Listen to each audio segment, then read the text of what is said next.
আসসালামু আলাইকুম রহমতুল্লাহ। এই যে লোকটা দেখছেন প্রতিবন্ধী বোবা, ওনায় জাল মুড়ি বানায়।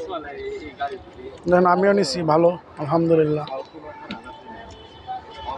ওনারা জিজ্ঞেস কি লাগবে।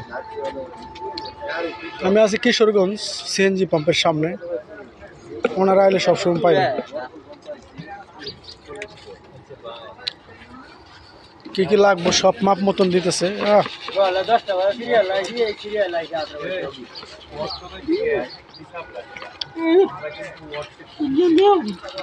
বুঝতে পারছেন আল্লাহ তাআলা মানুষটা কিরকম বানায়।